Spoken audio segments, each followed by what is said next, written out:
விரிவுரையாளர் தயாளினி திலீபன் அவருடைய படுகொலை, அந்த படுகொலையில் சம்பந்தப்பட்டிருக்கக்கூடிய அவருடைய மகள் மற்றும் மகளினுடைய காதலன், அவர்களுக்கு இடையிலான உறவினுடைய ஆரம்பம் எப்படி இந்த படுகொலை வரை காரணியாக அமைந்திருந்தது என்பது குறித்தான இதுவரையில் வெளியில் வராத சில தகவல்கள் மற்றும் கல்வி அறிவின்மை, போதைப்பொருள், விவாகரத்து பிரச்சனைகள், காதல், இவை எப்படி இந்த படுகொலையில் பின்னணி காரணிகளாக இருந்திருக்கின்றன என்பது குறித்தும் இந்த காணொளியில் நான் உங்களோடு உரையாட விரும்புகின்றேன். அதுபோல யாழ்ப்பாணத்தில் இருக்கின்ற அல்லது இலங்கையில் இருக்கின்ற படித்த நடுத்தர மத்தியதர வர்க்க குடும்பங்களுக்கு இந்த படுகொலை சம்பவம் ஒரு செய்தியை சொல்லியிருக்கின்றது. அந்த செய்தி இந்த காணொளியினுடைய இறுதி பகுதியிலே நீங்கள் பார்க்கக்கூடியதாக இருக்கும். அந்த செய்தி குறித்த உங்களுடைய கருத்துக்களையும் பதிவிடுங்கள். வணக்கம், நான் உமாசங்கர் ஆரூரன். என்னுடைய இந்த வலையொலி பக்கத்தை சப்ஸ்கிரைப் செய்யாது பார்த்து கொண்டிருப்பவர்கள் சப்ஸ்கிரைப் செய்து கொள்ளுங்கள். குறித்த விரிவுரையாளருடைய மகளுக்கும் அந்த காதலனுக்கும் இடையில் அந்த பெண் கல்வி கற்றுக்கொண்டிருக்கின்ற காலப்பகுதியிலிருந்து காதல் ஏற்பட்டிருக்கின்றது. அதாவது கிட்டத்தட்ட 17 வயது இருக்கும் பொழுது இந்த காதல் ஆரம்பித்திருக்கிறது. படிக்கின்ற வேளையிலேயே இது குறித்து தாயார் அறிந்திருத்திருக்கின்றார், பல தடவைகள் எச்சரித்திருக்கின்றார். அந்த மாணவியை கண்காணித்திருக்கக்கூடியவர்கள், அதாவது ஆசிரியர்கள், அவர்களுடைய அயலவர்கள் பலர் இது தொடர்பாக விரிவுரையாளருக்கு தகவல் சொல்லியிருக்கிறார்கள், எச்சரித்திருக்கிறார்கள்.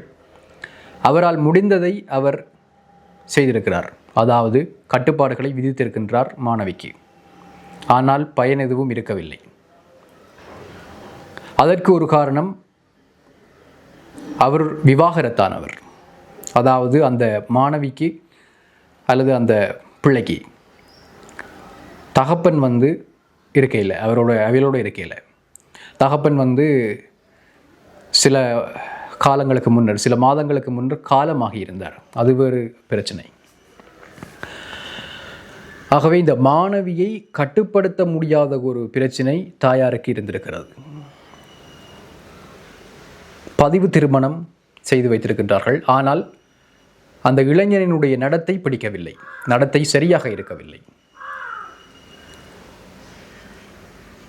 இந்த அடிப்படையில் விவாகரத்து விண்ணப்பிக்கப்பட்டிருக்கிறது.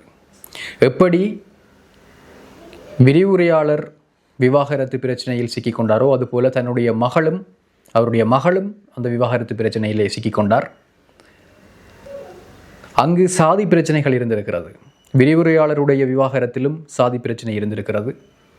மகளுடைய விவாகரத்து பிரச்சனையிலும் சாதி பிரச்சனை இருந்திருக்கிறது.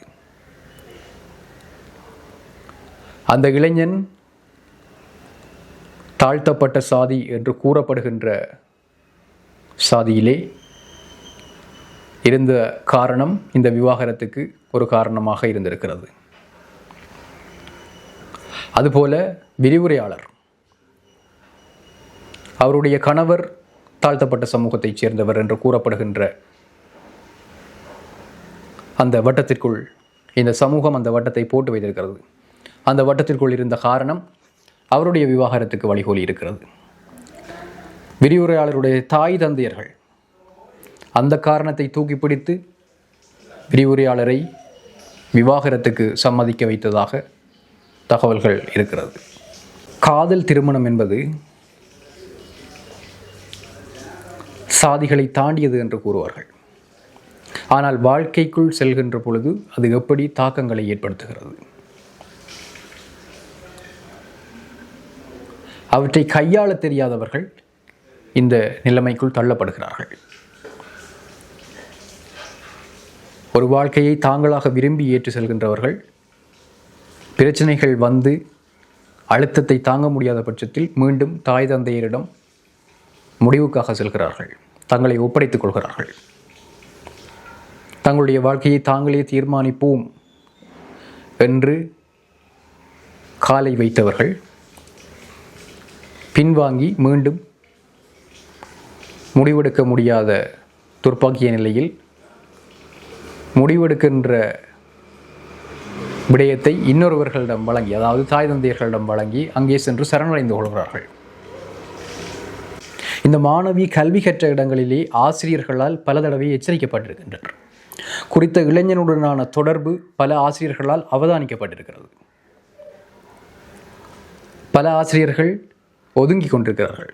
நமக்கு எதுக்கு தேவையில்லாத வேலை என்று சொல்லி ஒதுங்கி கொண்டிருக்கிறார்கள். அவர்களில் தப்பில்லை, தவறில்லை. ஏனென்றால் நாளை அவர்களும் படுகொலை செய்யப்பட்டிருக்கலாம்.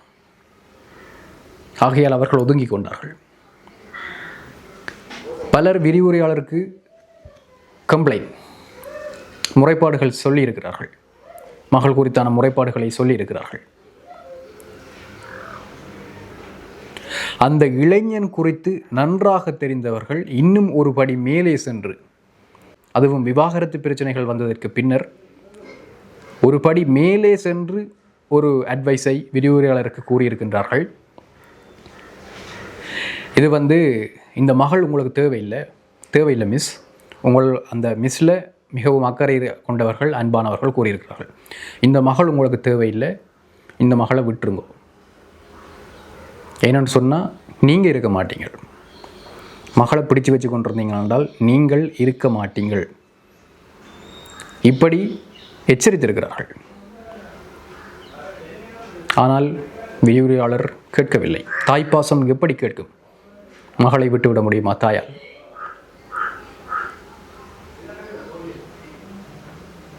ஆனால் இந்த இடத்தில் நிச்சயமாக மனதை கல்லாக்கி கொண்டு ஒரு முடிவு எடுக்க வேண்டிய ஒரு நிலைமை இருக்கிறது. அப்படி ஒரு முடிவை எடுத்திருந்தால் இன்று அந்த விரிவுரையாளரினுடைய உயிர் பாதுகாக்கப்பட்டிருக்கும். தனிப்பட்ட வாழ்க்கையில் அவருக்கு எப்படி வேண்டுமானாலும் பிரச்சனைகள் இருக்கலாம். அது குறித்து சமூகம் கேள்விகளை எழுப்பலாம். அது தவறானதாகவும் இருக்கலாம், சரியானதாகவும் இருக்கலாம், பிறழ்வானதாகவும் இருக்கலாம். ஆனால் ஒரு சமூகத்தை பொறுத்தவரையில், ஒரு கல்வி சமூகத்தை பொறுத்தவரையில் அவர் மிக பெருமதியான ஒருவர். சித்த மருத்துவ பீட அந்த கல்வி சமூகத்தில் அவர் மிக பெருமதியான ஒருவராக இருந்திருக்கிறார். அந்த பெருமதியான உயிர் இப்படி அநியாயமாக போயிருக்கக்கூடாது. ஆகையால் மனதை கல் நெஞ்சு ஆக்கியிருந்தால் அதில் தவறு எதுவும் இல்லை. என்னை பொறுத்தவரையில் நான் அது தவறு என்று சொல்ல மாட்டேன். மனதை கல் நெஞ்சாக்கி கொண்டு இந்த மகளை கைவிட்டிருந்தால், உன்னுடைய வாழ்க்கையை நீயே தேர்வு செய்திருக்கிறாய், அதை நீயே பார்த்துக்கொள் என்று கைவிட்டிருந்தால் இன்று அவர் உயிரோடு இருந்திருப்பார். பலர் அவருக்கு எச்சரிக்கை செய்திருக்கிறார்கள். ஆனால் எந்த பயனும் இருக்கவில்லை. இறுதியில் அவர்கள் எச்சரிக்கை செய்தது போன்றே அவர் படுகொலை செய்யப்பட்டிருந்தார். ஆனால் இங்கு அந்த இளைஞனுடைய சிச்சுவேஷனை பொறுத்த வரைக்கும் விரிவுரையாளர் மீதும் சில தவறுகள் இருக்கலாம். ஏனென்றால் பிரச்சனை முற்றுகின்ற பொழுது அந்த இளைஞனை சாதி ரீதியாக அவர் தாக்கி இருக்கலாம்.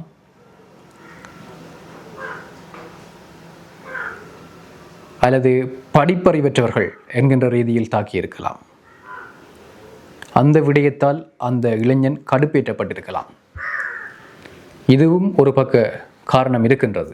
அதையும் இல்லை என்று கூறிவிட முடியாது.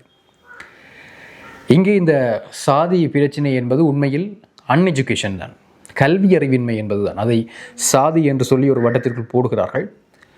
உண்மையில் அது படிப்பறிவின்மை என்பது, அதுவும் அந்த கல்வி அறிவின்மை என்பது அதிக புள்ளி எடுக்கின்ற பிரச்சனை அல்ல.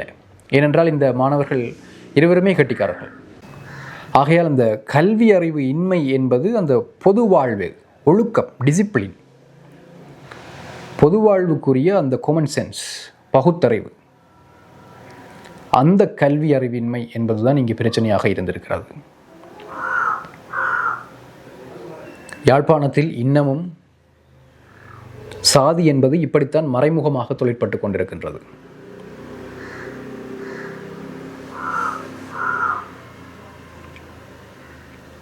இந்த படுகொலை சம்பவம் சொல்ல வருகின்ற செய்தி, நடுத்தர வர்க்க படித்த நடுத்தர வர்க்க குடும்பங்கள், பல குடும்பங்களில் இப்படியான பிரச்சனைகள் நடந்திருக்கும். படுகொலை அல்ல, விவாகரத்து பிரச்சனைகள். அதுவும் விரும்பி போயிட்டு திருப்ப வீட்டுக்கு வாரார்கள் விவாகரத்துக்காக. மிக கவனமாக இருக்க வேணும்.